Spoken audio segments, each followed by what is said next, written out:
Mayo Experience. That Mayo Experience. That Mayo Experience. That Mayo Experience. Experience.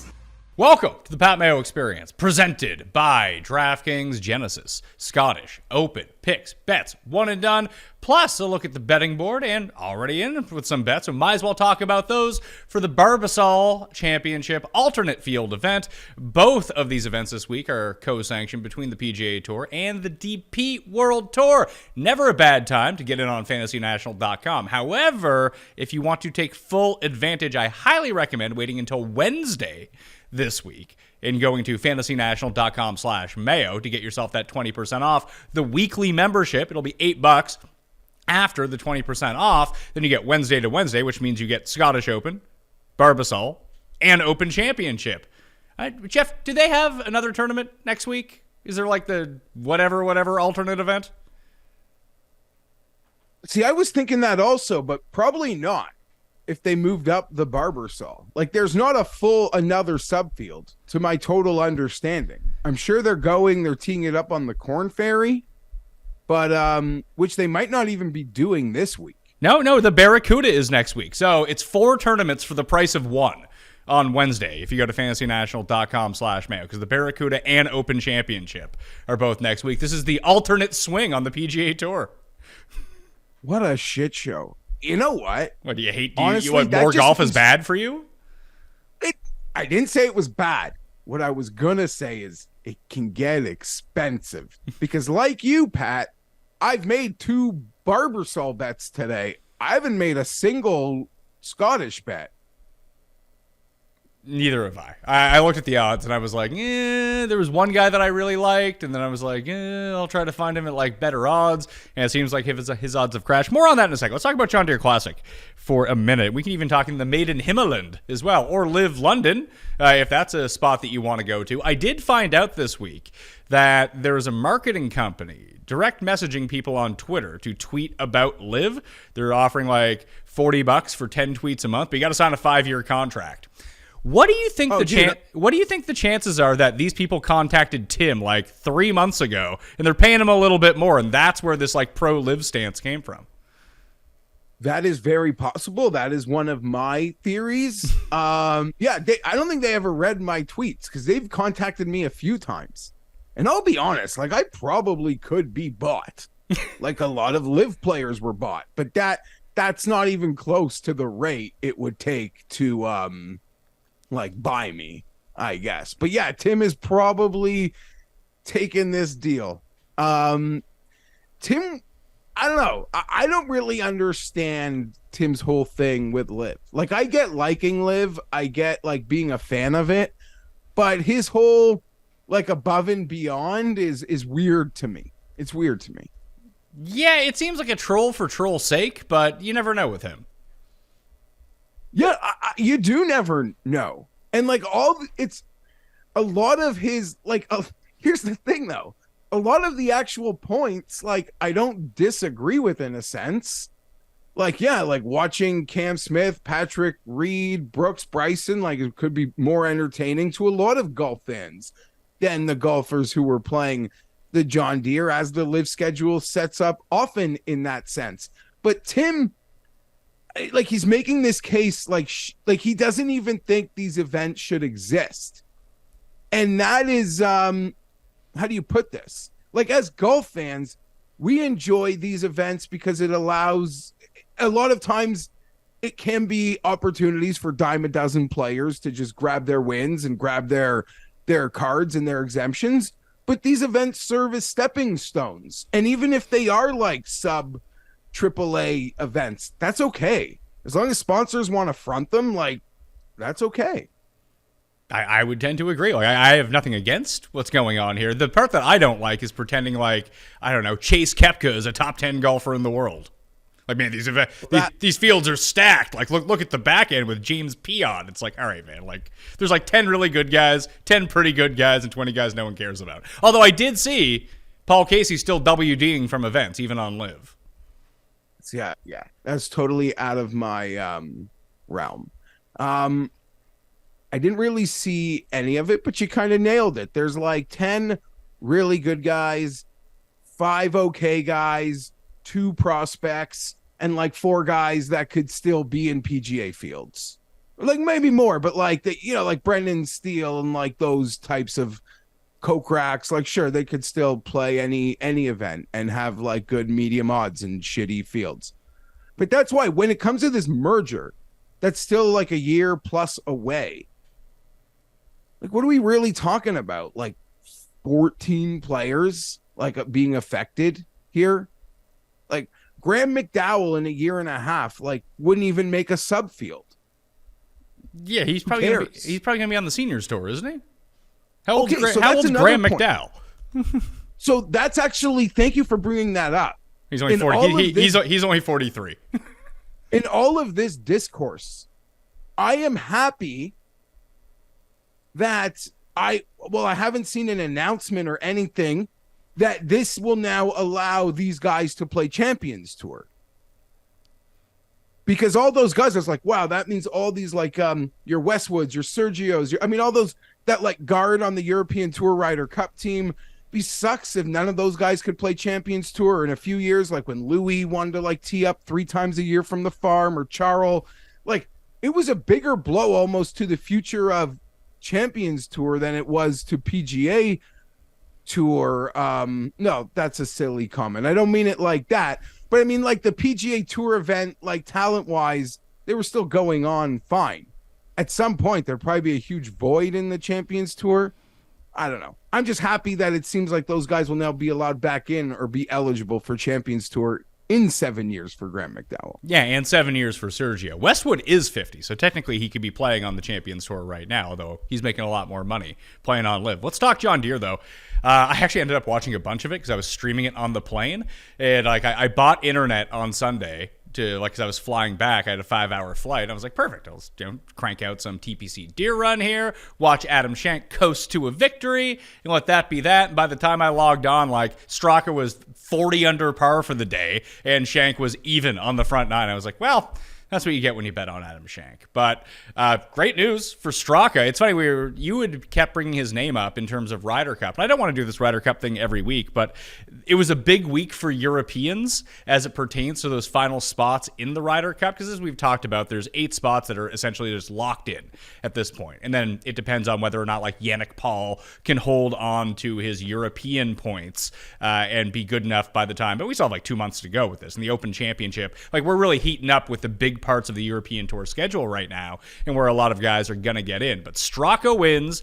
Aberg does suffer from Lee Hodges' Saturday syndrome where he sucks on Saturday, but he had a nice Sunday to get inside the top 5. Shout out to Cuss One and Done from last week, and he's going to be in the field at the Scottish Open this week, so he remains relevant. And then Højgaard ends up winning, a very classic European Tour finish. Højgaard wins in Denmark in a playoff. I'm not saying that gets him on the team, but all of a sudden he's kind of risen from the dead to be like in the conversation again. Like, I don't know if Straka's automatically on the team, but you got to think that he and Aberg and Rye and Højgaard are probably the front runners right now based on this week. That doesn't mean 3 guys can come out of nowhere the next 2 weeks at these links courses and all of a sudden they're the favorites. And Moronk too, sorry. Yeah, so there's, I guess, a lot going on there. At the same time, I get if you're an American golf fan, you could just be like snickering away because it'd be like we're like as an American, like we're not thinking about taking Alex Smalley. Yeah. Or Shank. And that was the competition this week. So it's like, okay, fine. Straka to me almost has to be on the team. Like anybody who's going to play in the second leg of the FedEx Cup, Europe doesn't have 12 better options. I worry about Straka because Straka's good like once every 3 months. Like you might get him at the Ryder Cup and he sucks for 3 days. Yeah, and he could be hit or miss, but right now for me it is no order: Aberg, Straka, Moronk, and probably Aaron Rye. But that's very flexible, and in some ways that is an indictment on Europe. That we have to have this debate about dime a dozen golfers for their all-star team. Oh, for sure. Like if Dietrich wins this week, all of a sudden, Dietrich's automatically on the team. So there's a lot of reaction going on, but it does feel like Maronk is the safe one of all those guys.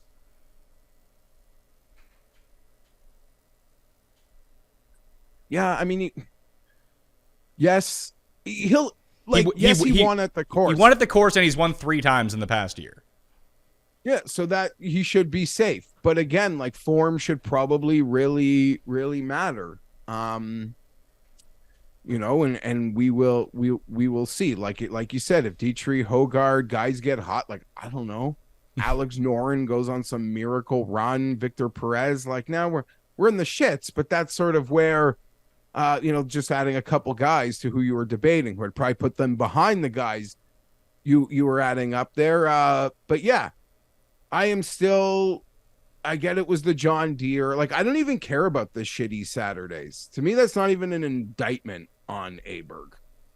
Like, what? But I don't. That's a redundant debate. He will be there. I mean, I don't think he's a lock by any stretch of the imagination. We've seen Europe time after time not take this kind of guy to take.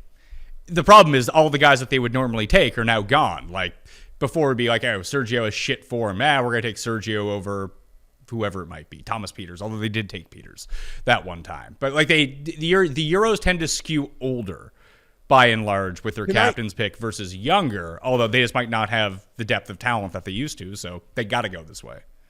I know you didn't want to do this, but now we're here. I just have to do it because I did a little homework last week, Pat. Oh, good. First time in ever? Ever. Including school. Going back like the decade, maybe I went plus.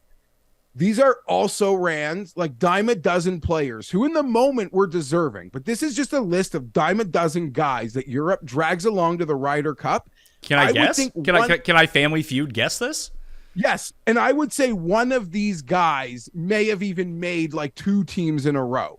So none of these guys are ever even like there the next time. That's why I'm so in on Aberg, where like, who cares if he's horrible? He'll be that much more ready next time. Like, because he's part of it. And there's a legitimate chance he's the fabric of this team with Rom Hovland in 5 years. I remember Andy. Yeah, you can guess. Andy Sullivan on the list. Jamie Donaldson on the list. Stephen Gallagher on the list. That's like an asterisk. That was a home game glad hand. Yeah. But again, there are glad hands. That's the thing. They're at the point where they do things like that. Their roster's so weak that they did glad hand Gallagher for a home game. Yeah, on my list. Noren was on the list. He was there in France. Yeah.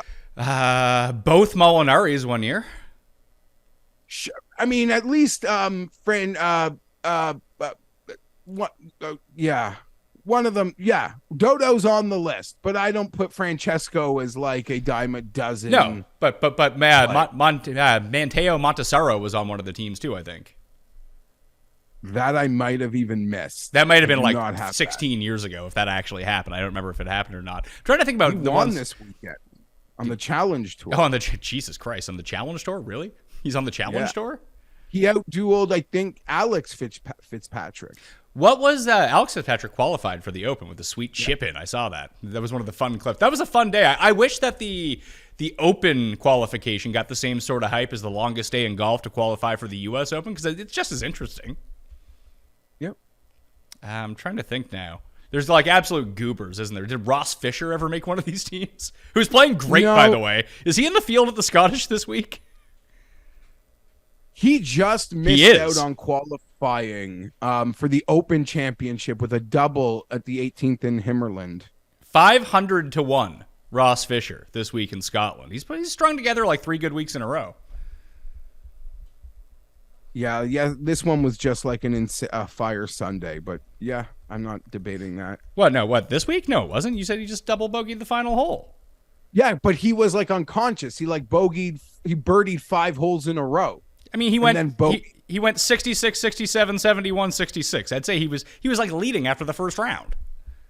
Okay, I didn't know. I just saw his Sunday round, but it was he had like the round of the day, I think, Sunday. I could be wrong. And we're No, he didn't. Matthew Southgate did, but Fisher had a great Sunday, had a great tournament. He's in good form. I don't want to say that because I don't know, but do you think that Europe is open to taking any of the LIV guys? Because that would make their team a lot better. Who? Other than Sergio, like who could even just put Sergio on. Fuck, take if Casey's not dead, take him. I wouldn't rather take Peters. I'm not there. Okay, Peters is on my dime a dozen list. Oh yeah, Peters is one of those guys. Cole Sertz is probably on one of those teams. Dime a dozen list. Yeah. Is there like a random Spanish dude like Campillo or something like that? No, Rafa, random Spanish dude on the list. Okay. Dime a dozen euro. Now, maybe even in the moment, Danny Willett, did he deserve to be on the team? Yes. Best friend? Yes. Dime a dozen? Yes. Victor Dubuisson, in the moment, deserved it. Dime a dozen. Wasn't on the next. Thorbjorn, even he had a great little adventure there. Dime a dozen. But Chris Wood, I'm sure he deserved it. Dime a dozen. Bernd Wiesberger, he was on fire. Still dime a dozen. And that doesn't even include having to drag along the bodies of 43-year-old Thomas Bjorn and Paul Lowry. All they do is ship fucking nonsense. But they win. They're so good at it. So, like, people on the other side are like, these guys are idiots. They're bashing how we build our team. All we do is win, win, win. I'm not even bashing how they build their team. I'm saying, like, to take a dime a dozen guy over Aberg is fucking insane to me. But again, we're now being redundant. We did something we didn't want to do, and it's my fault, as always. Let's see here. How European was the John Deere? Like, we got a European Tour Sunday on the John Deere. Not really. I always qualify a European Tour Sunday as, like, yeah, we got the guy from the back of the pack who shot the outrageous score to win. But we didn't get the guy who was just winning the whole time, shooting 80 or something like that, just to blow it. Like, there's the European Tour usually works. There's one guy that rises, but then there's another guy who absolutely collapses. No one really absolutely collapsed at the John Deere. Like, Todd made that bogey on 16, and once he made that, he had to go birdie, and then he didn't birdie the easy 17. That was the end of him. But if he had just parred 16, now, maybe he ends up making birdie on 17, then he's in that playoff. Like, he was the one who had the chance. It just felt like no one. I mean, that's the one problem when you get to this quality of field, that when you have so few guys that have been there on a Sunday needing to make a birdie to get into a playoff. I mean, that was the one thing about Ricky at the Rocket Mortgage. It had been a while since he had really been in that spot, but he had built up. I mean, he built up that Sunday at the U.S. Open, went through that experience of getting it and, you know, kind of blowing it, not being able to capitalize. But I mean, dude's won 5 times. If he needs to make a birdie on the 72nd hole, at least you have a bit of faith that he can do that. And when Alex Smalley is standing there, or Adam Shank, it's like, yeah, it's probably the end of these guys. Yep, and that's why I bet on those losers. We did get a full European show in Europe. Is like Bobby Mack was up 3. And then he, like, quad bogeys, and then you think there's no way that 13 could get into a playoff on this course with the easy holes coming home, and Rasmus gets into a playoff and wins a home event. That was pure Euro, and the guy leading on 18 makes bogey. Bobby Mack is another one who could be in the conversation if he gets hot. Like, this is his stretch. Scottish Open, British Open, 2 good performances there, then all of a sudden he's in the conversation again. Agreed. And I should have been able to hold on to a pillow fight over the weekend, but I mean, in terms of being worthy of that team, that's kind of it's a lot of guys who struggle in pillow fights, kind of. I mean, it's these courses. I love the courses I even like the Himmerland course too, the one in Denmark. I just think there's all the like nondescript PGA courses. Like, yeah, like TPC River Highlands is nice, TPC or Deer Run is nice, but they all kind of resemble each other. Like, that's the one fun thing about the Euro Tour is that all of the courses are super unique. Like, when do we get to go to the mountain course in Austria? That one's awesome, where they had the 13-man playoff or whatever it was with Rory. I have no idea. That's fair. When I didn't even know. I thought that there wasn't even a subfield next week. So it shows you what I'm on the schedule. And can I tell you, you guys can think I'm normally a mess. You're like all fresh and vacationed. I am not fresh. I am sick right now. Well, yeah, sometimes that happens and you have too good of a time. So I take that as Pat had a great time. My weekend was my wife's away at a spa, normal thing, girls trip. So I'm alone with the kids. And then I forgot, like a big omission in my in what I thought was going to happen. Was like, nice, Sunday night, my wife will come home. She's fully on duty. My wife gets home on Sunday, late in the day. It's like, oh yeah, I'm going to Beyonce tonight. So I'm just like I'm in a haze, larger than normal. But hey, let's go find a runner-up finish. It's in Scotland. Did she enjoy Beyonce? Truth be told, we haven't even conversed much. And that's no indictment. I kind of overslept this morning. She got the kids off to camp. She got herself off to work. Yeah, I'm sure we'll have a nice long chat later. I'm sure she loved Beyonce after a weekend being like groped by handsome, muscular massage men. So I'm sure she's in a great place.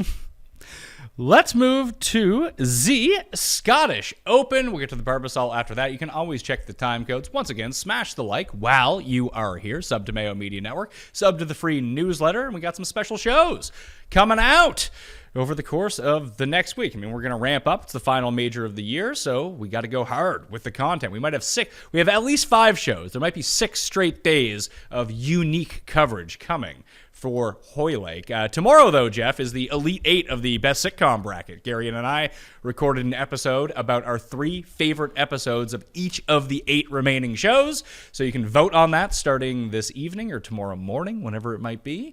And I highly recommend that you check out that show. It was a lot of fun to do. For the Scottish Open, we're back at the Renaissance Club, and that site brought back that players under par bet. And I didn't blindly bet it. I went and looked at it. But I forgot that I believe they changed the par from this to par 71 to par 70 at some point over the course of the past 2 years. So I was like, yeah, there was like 95 guys under par. There's only 24 last year. It played in very difficult conditions, although I made the bet of, I think it's 40 players under par. But now I'm a bit... Don't love it as much. Might have to go back and retroactively do some research and maybe cash out that bet, although it opened at plus 150 and closed at minus 200, and I think it's gone once again. So I still think it's pretty decent, but totally forgot about that when I was making the bet, so you should probably do a bit more research. Instead of running to beat the right line and get the best vig, you probably want to actually have a good idea of what you're betting on first. But I do have that bet in. I'll probably end up rolling with it. At the top of the board, we got a great field at DraftKings Sportsbook. We're taking a look at Scotty Scheffler being the favorite at 6-1. Rory is 7.5-1. Cantlay is, 12-1. Xander, the defending champ, is 14. Ricky and Hovland are both 18. That's where we'll stop. The top 6 on the board. You had made mention to me beforehand that, Ricky Fowler wins in Detroit, and now at a great field, he's also 18-1. Yeah, like I've enjoyed the Ricky win, everything that comes from it, as without having a cent on it, real or fake. Now I feel dumber though. Like he's now the same number to win this event as he was to win a nothing field in Detroit at a course he likes. And now he's like 21-1 to win the Open freaking championship. So now I feel like a little worse about actually not cashing any Ricky money. Still feel great for him. If you'd have told me, Pat, we would be in July. We would be at an official PGA Tour event.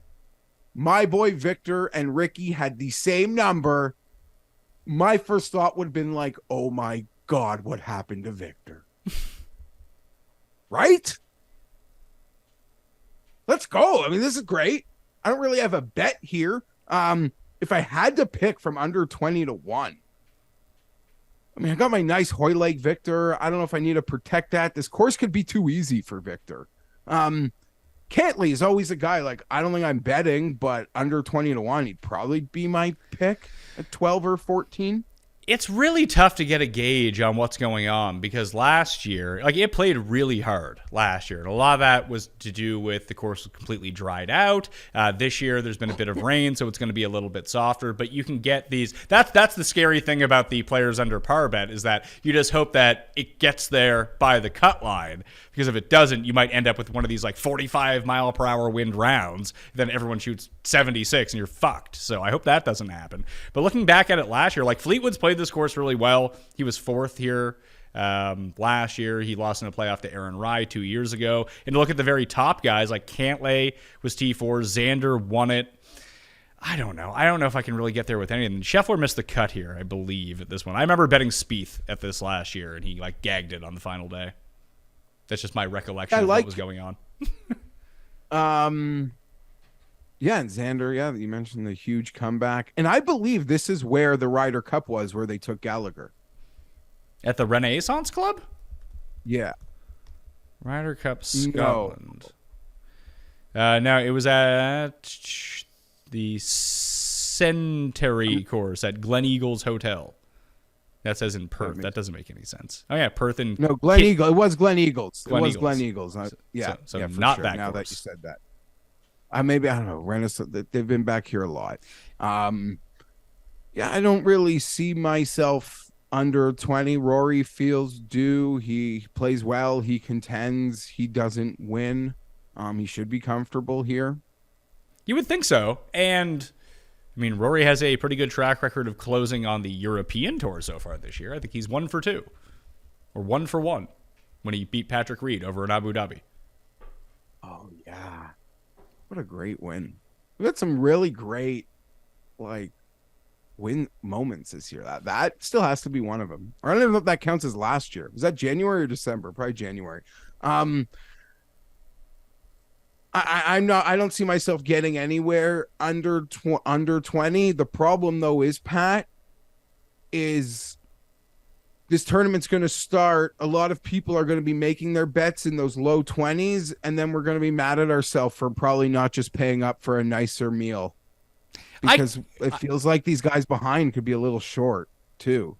For what we're used to. It does. And it seems like a lot of it is based on both Euro Tour and especially course history. Maybe this is a place where the same guys continuously play well, but I don't know. Do you really? I mean, Cantlay at 14 is not a bad bet, I don't think. Like, this is especially, like, is Cantlay the new Ricky? Like, when you take a look at, like, Ricky's first 5-6 years on tours, he just Patrick Cantlay? I mean, maybe. Not exciting Ricky Fowler. There should be, okay, you're not, obviously there's nothing to do with personality or endearment of fans, but I mean, there should be more wins. That being said, Ricky Fowler, like, the guy's won Memorial twice and won a FedEx Cup, so it feels like he's accomplished exponentially more. But he's also older. Like, he's old because he was out forever with the back. I mean, old, but we, like, in our mind, he wasn't in part of this, like, ecosystem. He was at that hiatus early in his career, so he's older than I think the perception is, but he's accomplished way more than Ricky. I mean, would you rather win the FedEx Cup or would you rather win the Players? Because I'd rather win the Players. I would rather win the Players. Yeah, I would rather win the Players. And Ricky did. But I still feel for, I don't know, the totality of win. Maybe I'm underestimating how many wins Cantlay has. I think Cantlay's, I don't know. I'm just rambling. Cantlay at 12-14-1 this week, Pat, when he goes off in majors at like 16-1, does not feel like a horrible bet. That's what I'm saying. Like, I don't know if I want to back him next week, but like, his odds aren't going to be discernibly different. Like, what is he to win the Open Championship right now? 20-1? No, you'd actually be pretty surprised. It's actually pretty high. Oh, I saw people are sick of it. Oh yeah, 25-1. Yeah, relative for Cantlay, it's high. I didn't mean like actually like a big number, but it's the same number as freaking like Tommy Fleetwood. Yeah, well, that's a hard pass on Fleetwood at 25-1. But I guess Cam Smith did just win on LIV. So, and he's the defending Open champion. So he's 16-1 this time. So he's occupying that Cantlay spot on the betting board. Whereas for the past, I guess the Masters, he was up there. But for the PGA Championship and the US Open, he was like 35-1. And now he's back up to like 15, 16-1. Well, as we sort of mentioned, people paying attention noticed that Cam Smith self-admitted he really didn't try to golf before the Masters. So his season essentially started like post Augusta practicing, and now it seems like he's very much in form. Looking back at the years previous, so last year it was Xander in what became just a scramble fest. Like, you needed to be solid tee to green. Before that, Min Woo had a huge charge on Sunday and beat Dietrich and Fitzpatrick in the playoff. And you had like professional scrambler Lucas Herbert missing it by a stroke. You had Poulter and Ryan Palmer, Rahm, Justin Thomas. Who else was? Xander was up there again. You had Scotty Scheffler. I'm just going to be straight with you. Like, I saw Justin Thomas at 40, and I'm thinking about betting it. Fuck it.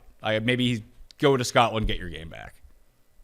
Okay, that would literally be like the case, because the case is hard to make it. Yeah. But just get out of whatever this PGA Tour, like North American, East Coast summertime setup. Just go to somewhere that is totally not that. And maybe that's exactly what he needs right now. Okay.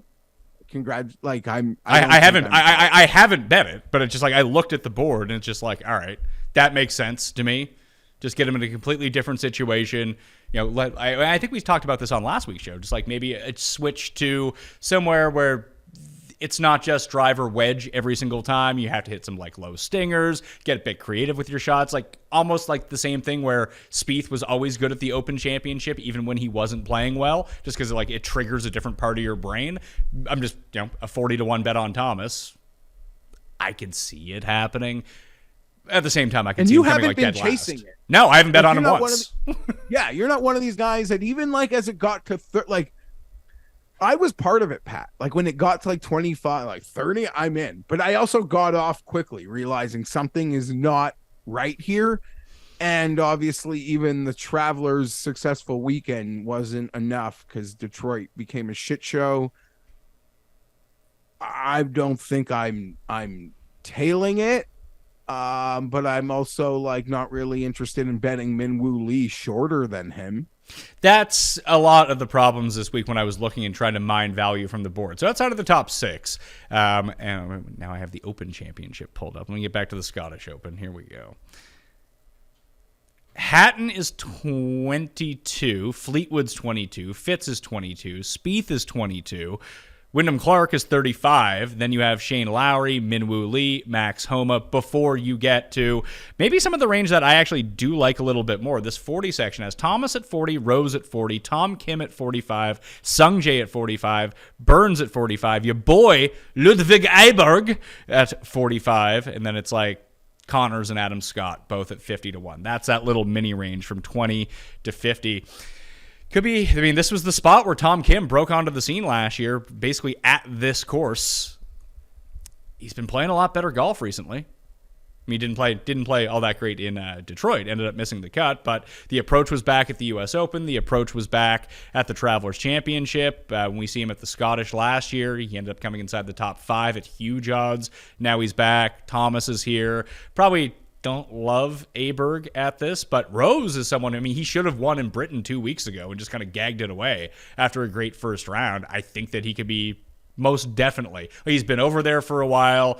I know that the Betfred Belfry isn't really a link style course, but just being over in that area of the world, getting acclimated to the time zone, the fescue greens, I think could really help him. He's been playing great. Listen, I noticed that on the odds checker grid, Pat, there wasn't even a single 30 listing. Like, there's no one in the 30s here this week. As for Rose, yeah, I would say of those guys, past once you get out of the 20s, like, sure, he's on my short list, but in 40 to 60. Shane Lowry is on my short list. If it plays easy, can he hit the putts? I don't know. I thought I would never play him again, having not bet him at the Canadian Open, but watching him at the Canadian Open, like, really struggle on an easy hole, and like me able to quantify, like, I've seen my mom like execute that shot plenty, like, has stuck with me, but I can get off that. I like Lowry. I don't know. You mentioned this was an opening party for Tom Kim last year. Well, it wouldn't be necessarily be a coming out party, but I expect Ludwig to do what Ludwig's been doing this week as well, to be perfectly honest. All the value is beaten out of him, though. He should be 80 to 100 to 1. He shouldn't have shorter odds than Corey Connors. 100%, especially in this field. That's another guy I could be on this week. Corey Connors. I could see it. He's like not played well here. That scares the shit out of me. But I really, in this range, I like Connors. Like above 50-1. I like guys that might actually be able to win. He's probably my favorite player. And if it wasn't for course history, I could have smashed it. It's interesting to think about because we get, we talk about the putting splits all the time between bent and Bermuda. Like fescue greens are just a totally different beast. They tend to run much slower than what you see over in America. Like, I mean, we have a ton of fescue courses around here. And even just going from like the bent grass green courses to the fescue courses, the fescue ones, just so slow in comparison. They just have like weird undulations. They're like slower POA in a lot of senses. Now, maybe for these tournaments, they can make them a little bit stronger. But like, do you ever remember an Open Championship being played where it's like, yeah, the greens are gigantic for sure, but it's not like, oh, like he just touched that and it went 35 feet past the hole. It's like, no. Like, guys can putt pretty well at the British Open. Yeah, they always seem to. And we've even seen like shitty putters putt very well at the British Open. Yeah, and like you've seen Luke List finish inside the top 5 at this course in the past. Like there's Ryan Palmer did it last year. Palmer's probably someone to look at if he's in the field. I suppose he probably is. No, he is not in the field this week because he's actually had some pretty decent finishes over the course of his career here. How does Taylor Montgomery keep getting into these fields? He hasn't been good in like 6 months. I didn't even notice. And where is he on the board? I have no idea. His best finish, he came 5th at the American Express. He doesn't have a top 30 since. And this was a guy who was like 15-1 for every swing season event and finished top 5 in all of them.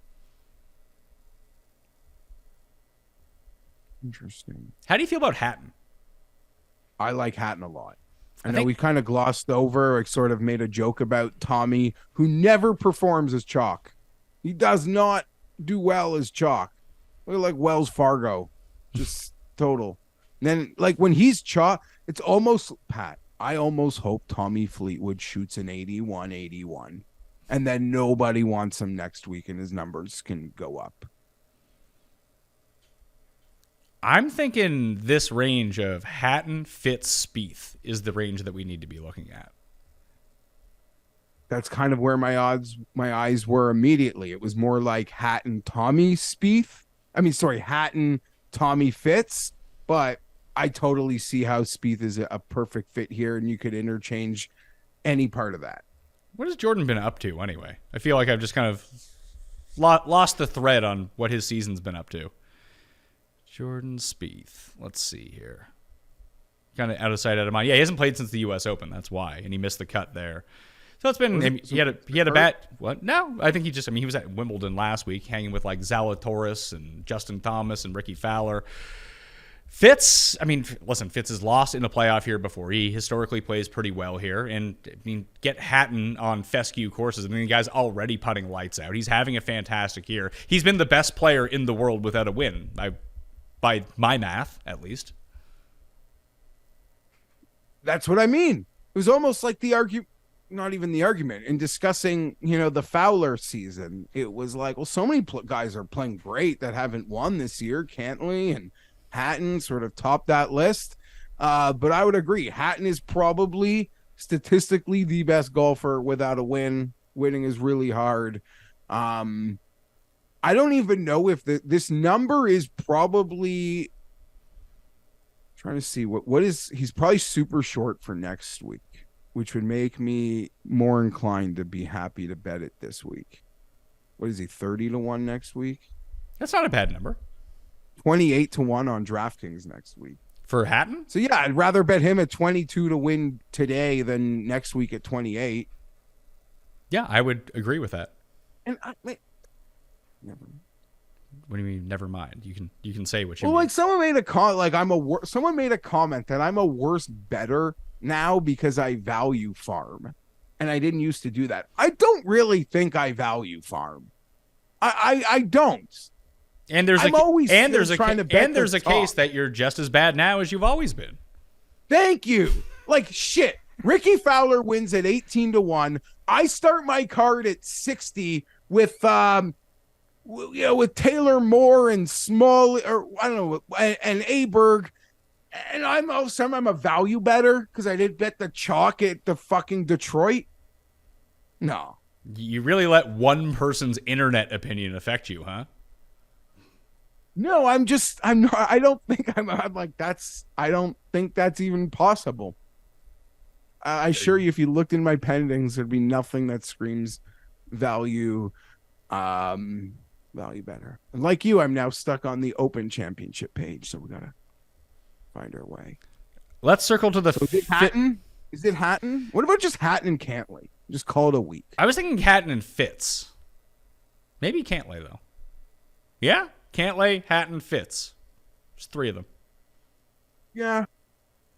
Although I know I can talk myself into absolute jabronis down this list. Like I mean, I was just talking about Tom Kim, Thomas, and Justin Rose. Like, I'm probably going to end up with one of them. So I can't go too heavy at the top of the board. I don't know if I'll end up getting to Cantley. Cantley's probably the play, though, now that I'm looking at it.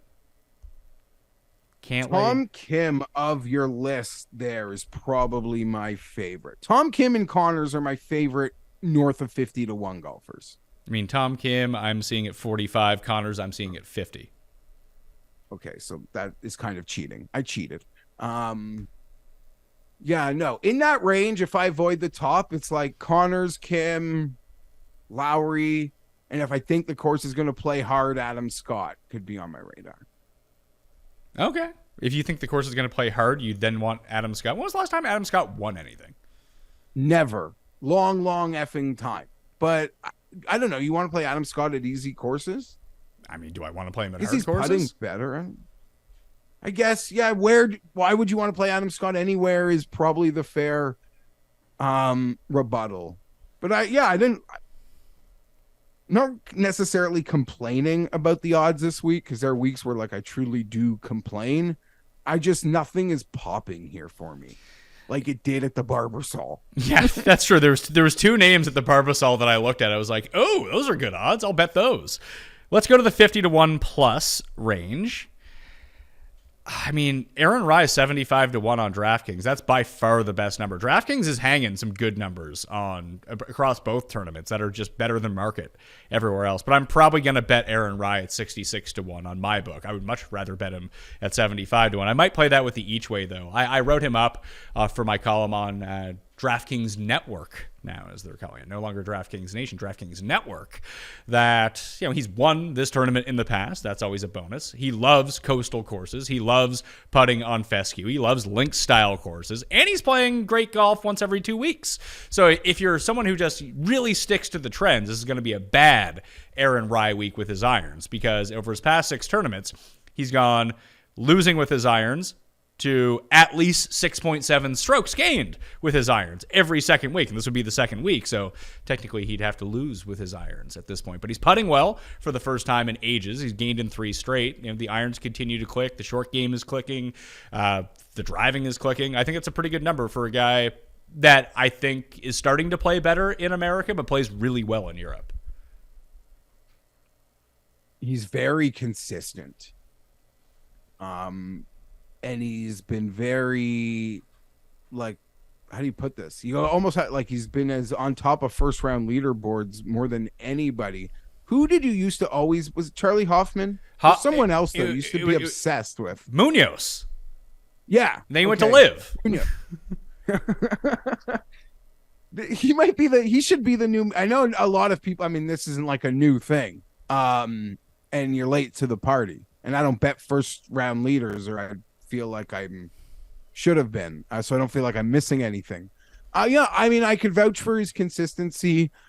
I don't know if I trust that he can win this, but we have seen it get kind of random here lately, and maybe a lot of the top players, like it's still that narrative where we're the week before a major, and a lot of the top players could. I mean, I'm not saying they're not here to win. It's obviously a lot of incentive for that, but it's all that stuff that goes around the week before the majors for guys who are like the top 10, 12 names on odds boards. They're not necessarily working on things, but getting themselves more focused to next week. Are you surprised to see Sahith where he's at? down at 70 to 1?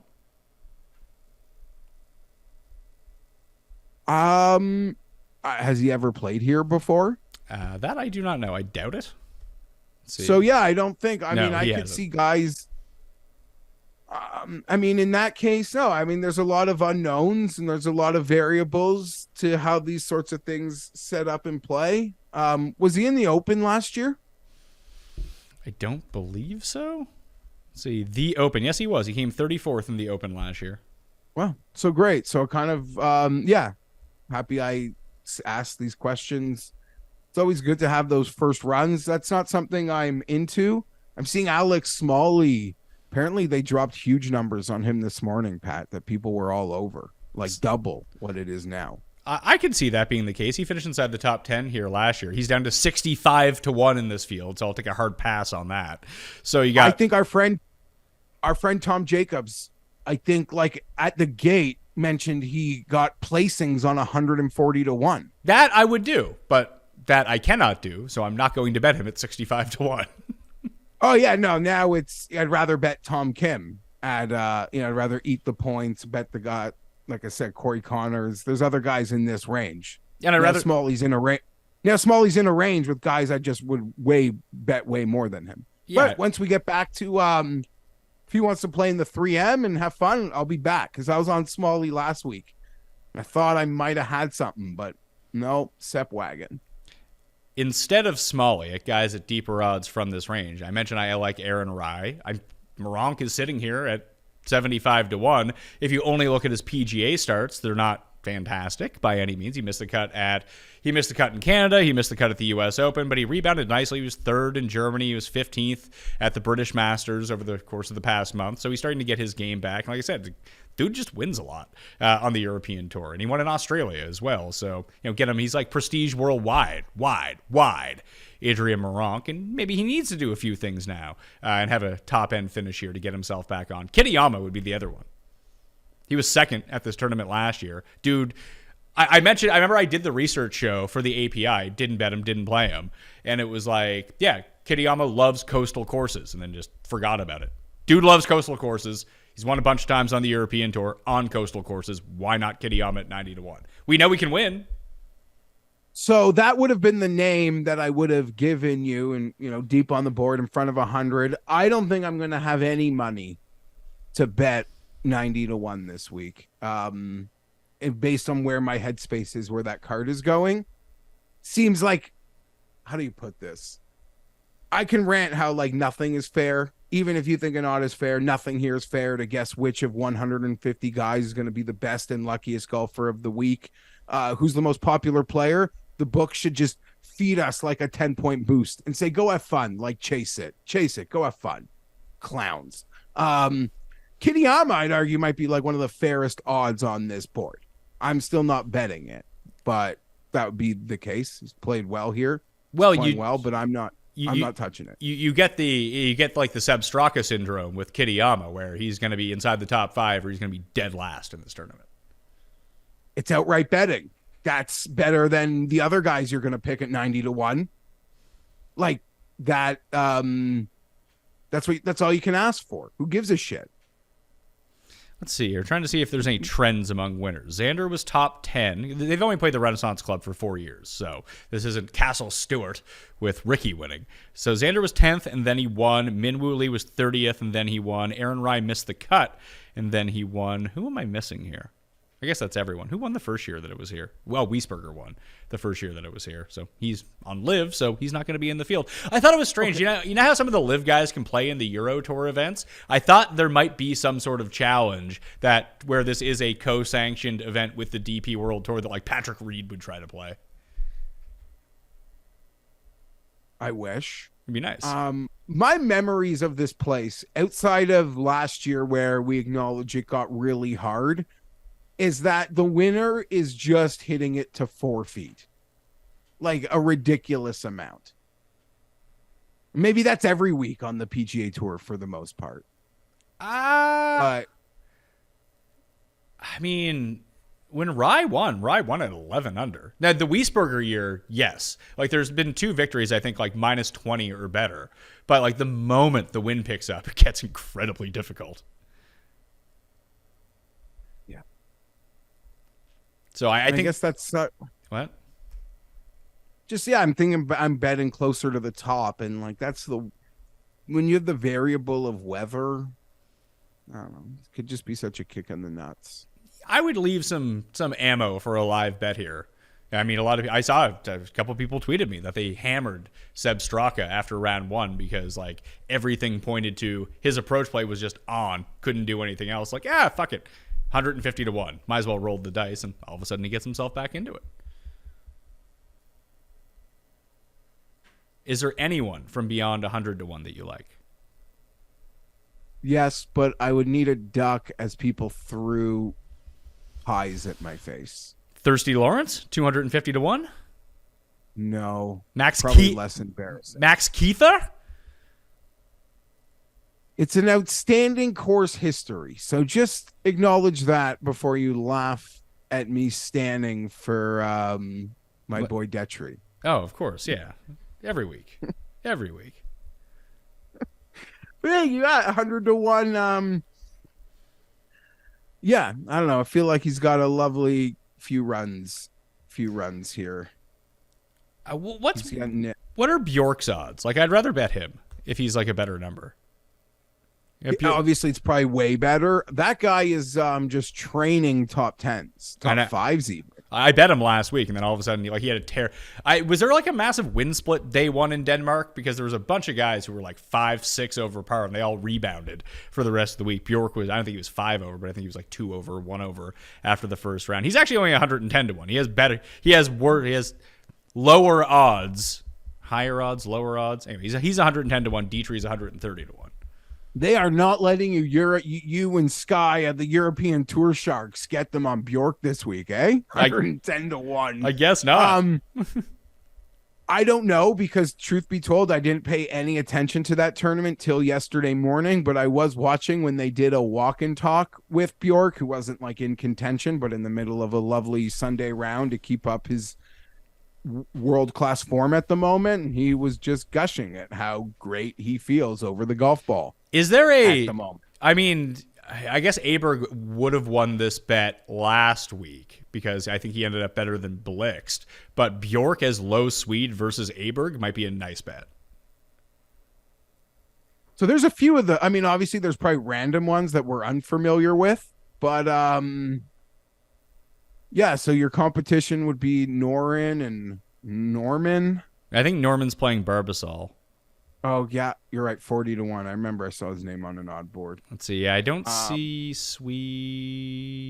Where are we at? Scandinavian. Oh, yeah, low Swede. Aberg there's 7 of them in the field. Bjork is plus 333, has the same odds as Norin. And then we need to fade Simon Forsström, Sebastian Soderberg, Joachim Langrum, and Lingmerth at 12 to 1. Aberg's the favorite, though, plus 190. Yeah, you could maybe Aberg is worth, like, as high as I am on Aberg, there's still, I totally agree that, well, not that you even said there's chances to pick on him, but like now that he is this number, if someone wanted to pick on Aberg with,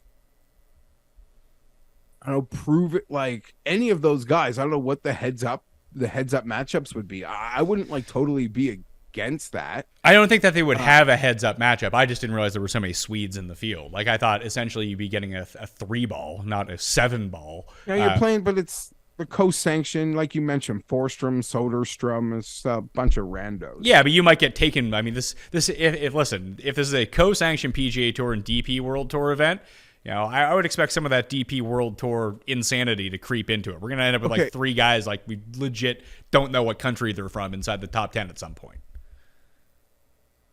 Deep inside the Pat Mayo Mayo Media Network cust history trivia is, do you know that Simon Forsström was the first ever player that Tim starred on a golf app? That was him? Was it not? I don't think so. No, because he just, all of the guys that he starred were LIV guys. No, and then this one totally random Swede was the first. That was the picture he sent us when he's like, "I just learned to star players." He played in the U.S. Open. Oh yeah, he was cut. One of these U.S. guys. Open, yeah.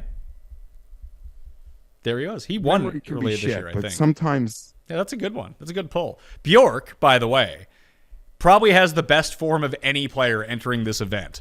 Over his past 12 weeks, he has played 10 times, has not finished outside the top 30, and has finished inside the top 10 of 6 of his past 7 starts. So obviously the form is outstanding, and I'm just going to do what you like. How do we get in these situations where how do we even quantify how good he is? I have no idea. I agree. Right? Like compare him to the most random PGA player. Is he better?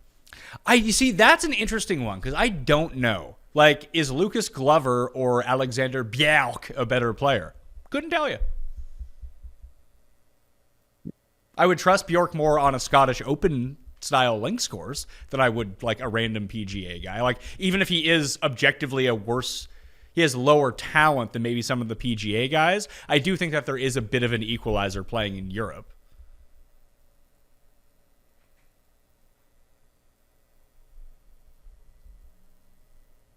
I'm nervous. About what? Yeah, it's just going to be like a bunch of randoms. I mean, it's not, man. It's not going to be a bunch of randoms. Like, look who has won. It's been all established guys who have won. You've had Wiesberger. I mean, Rye was established in Europe, and it wasn't a co-sanctioned event at the time. Like, the field wasn't as strong as it is right now. And then you get Minwoo, and then you get Xander. And when you take a look at the players, like even the Dietrich Fitzpatrick playoff that they go to, Fleetwood was in the playoff with Aaron Rye. Like, the guys who were the guys were up there.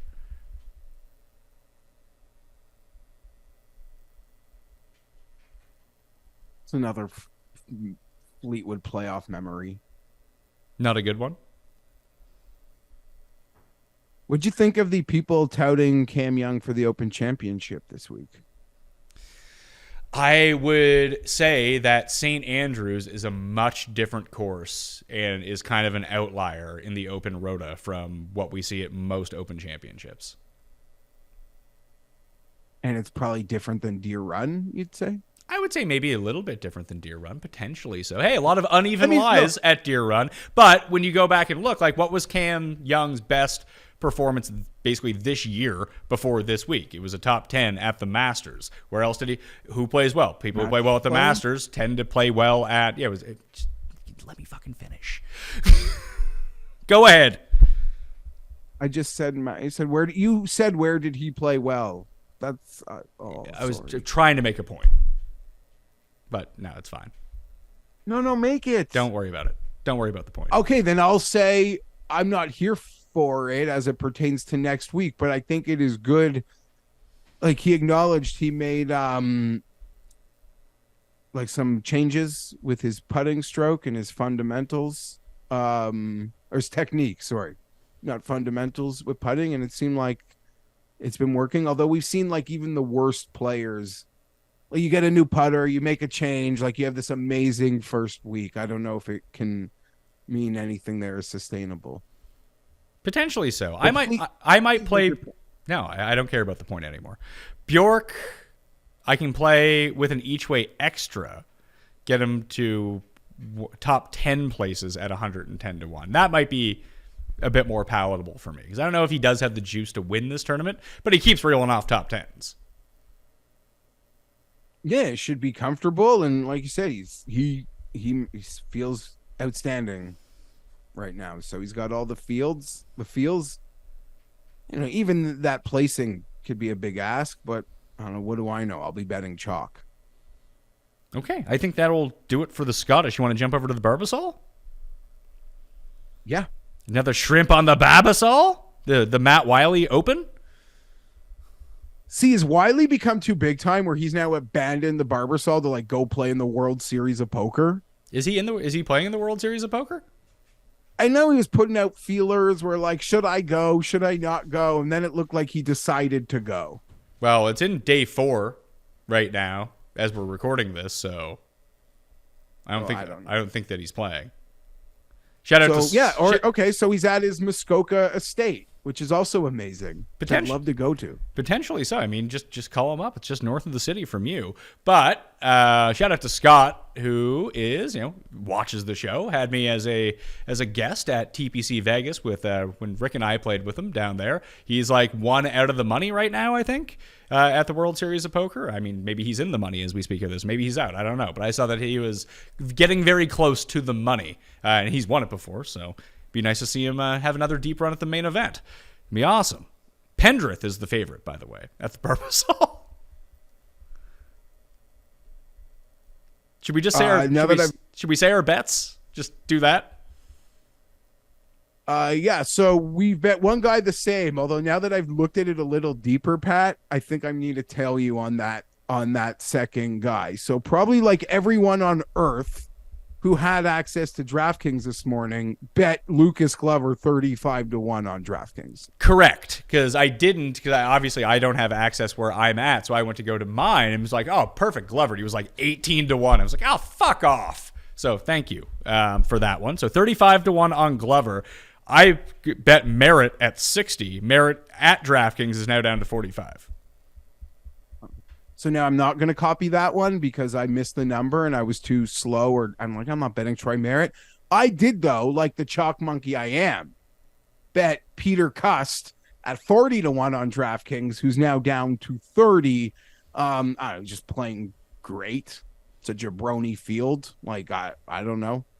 That didn't seem unfair. I like backing young kids before they've accomplished anything.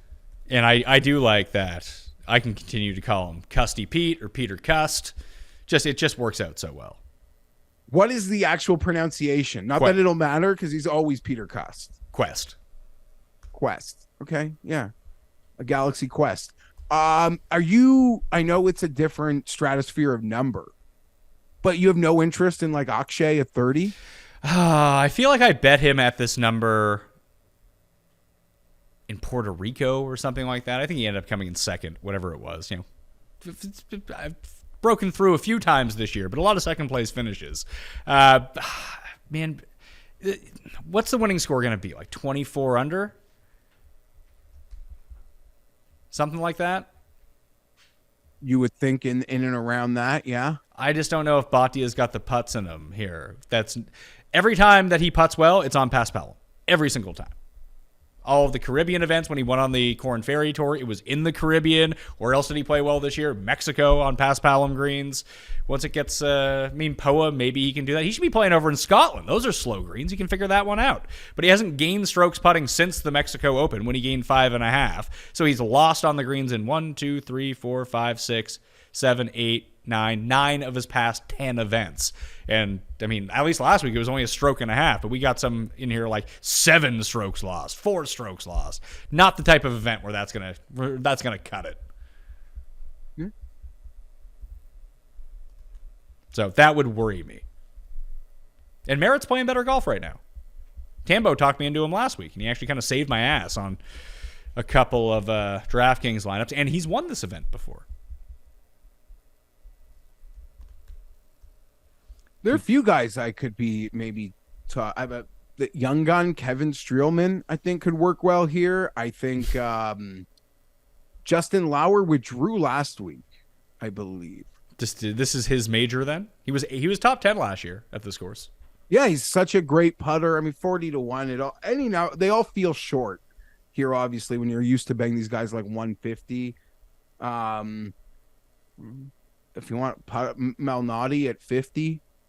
He had a shitty week last week. I think he missed the cut, but was obviously at a pretty strong Detroit. Poor Aaron Cockrell. He came over and played the Canadian Open. It ruined his season. Because he had that streak, that top 20 streak going into the Canadian Open. He's missed every cut since.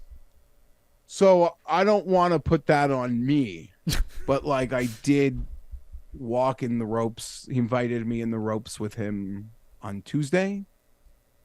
On one of the days, Pendrith was with us. Happy to see his season turn around. But yeah, I'll probably bet Cockrell because I consider him a friend. Okay. I'm looking down the board to see if there's anyone here that I have any interest in, and the answer is no. Although I'm certain that two of these guys are going to be inside the top 5. I was actually kind of looking at Grayson Murray. Makes a lot of sense. Like in this field, makes a lot of sense. I see 55-1. That's not a bad number either. He won on Corn Ferry. He was 6th last week. He was 3rd on Corn Ferry 2 weeks after his win.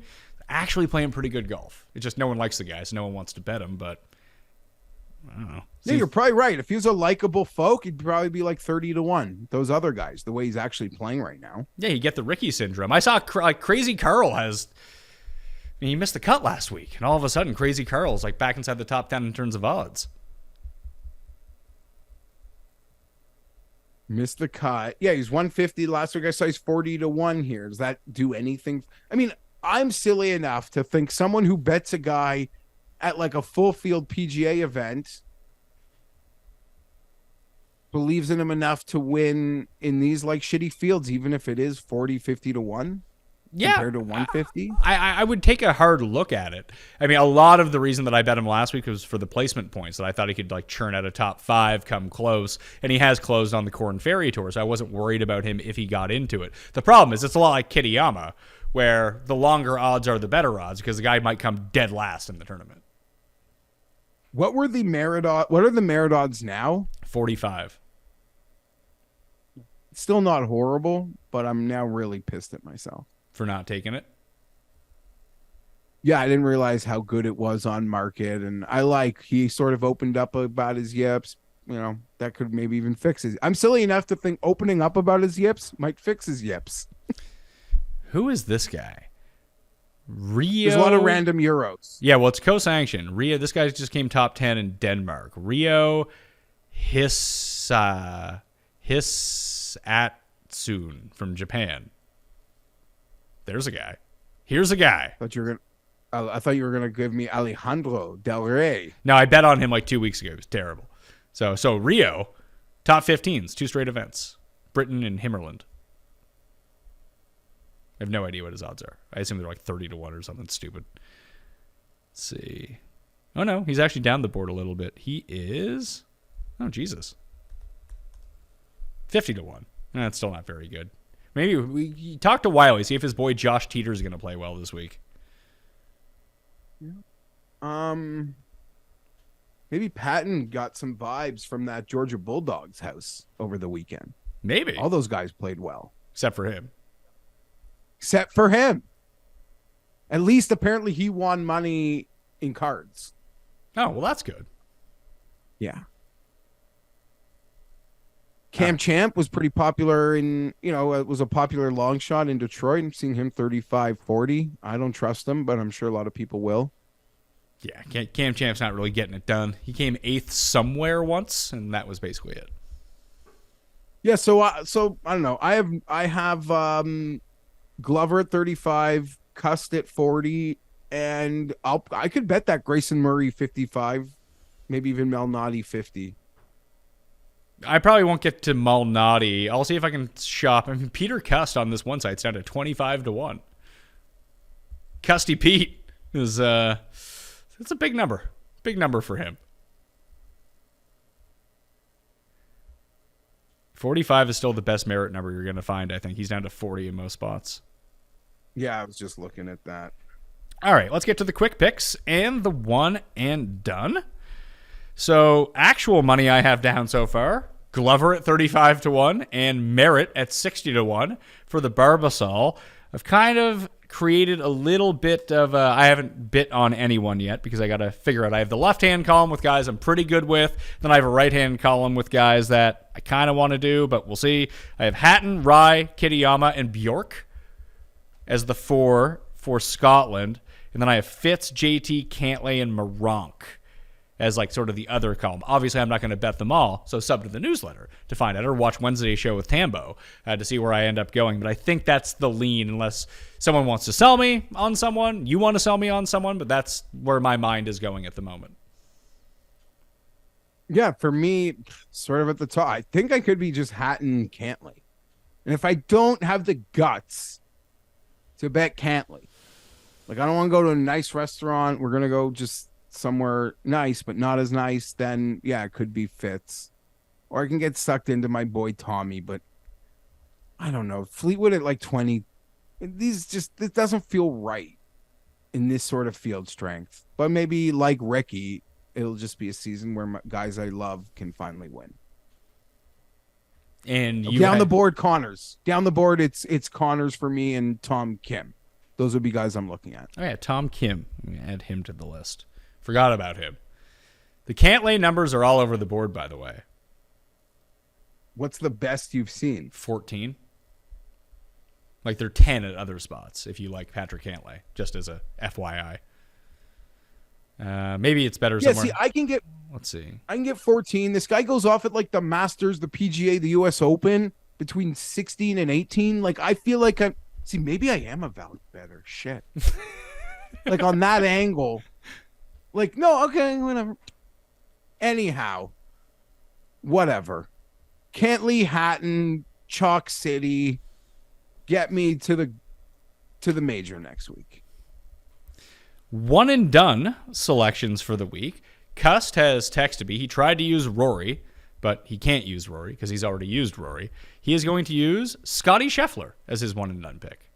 The sheet hasn't been updated in a while, so there's a chance that he may have used Scotty Scheffler at like the Travelers Championship, but I have no idea now. If he has, I'll get it updated. How about that? Well, now I'm nervous. You've been nervous like 3 times today. We're talking about golf betting where we lose every week. It's okay. I'm okay with losing the money. That's the funny part. Like, it's like you buying jewelry. Like, the money's got, not that I don't even wear anything. But like, the shit's worthless the second you walk off the lot with it. That's why I'm amazed that books don't like to cut my leg, or not even me, but like everyone's legs. Don't even let people do what they want. People think they're sharp at outright golf. Oh, good luck. Maybe they're amazing. I don't know if the list isn't updated. I'm going to embarrass myself. Well, I have the list updated to the Travelers Championship, so I don't have the last 3 weeks. Oh, okay. Sorry. Cantley. You used him at the Players Championship. And I for sure have used Hatton. Now we're just... See, I knew I'd embarrass myself.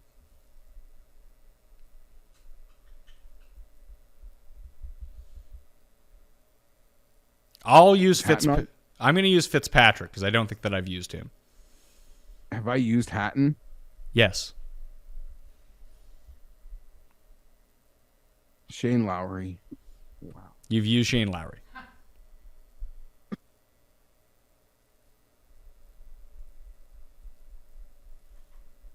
Now I'm just going to use a good player. Ricky Fowler. I'll kill him. I'm ending the mojo. Fowler is on the board for you, so Ricky Fowler for you as your one and done selection for the week. He's going to miss the cut. Play in the Listeners League, by the way. I now have the link. There's only 2,500 spots available, so go do that. Vote in the best sitcom bracket. That should be out Monday night or Tuesday morning, with the show coming out on Tuesday. So I'm guessing I'll have that out on Tuesday morning in terms of the polling up on Twitter at the PME. What else? FantasyNational.com/Mayo. 20% off. Get the Wednesday to Wednesday. Do it on Wednesday. Get the weekly. Get 4 tournaments for the price of 1. That seems like really the best time to do it. And you get your alternate field events. I mean, there's a lot of money up on DraftKings. And we're going to have a super schedule for the Open Championship. We've got Steve Bamford joining me for the research show. Ben Coley and I are going to go player by player. We got the DraftKings show and all the normal shows that we do, and the best bets with Rob and Cam. So it's all going to be there. We might even go live, Jeff, next Wednesday with Tambo. Maybe. Pardon my ignorance. Don't you normally go live? Nope. There's not like questions in that? Nope. For majors then, right? Like I swear like I've put in the questions and you and Tambo are going, or I'm just commenting on a video that's not live. I think you might be trying to ask questions to a pre-recorded video.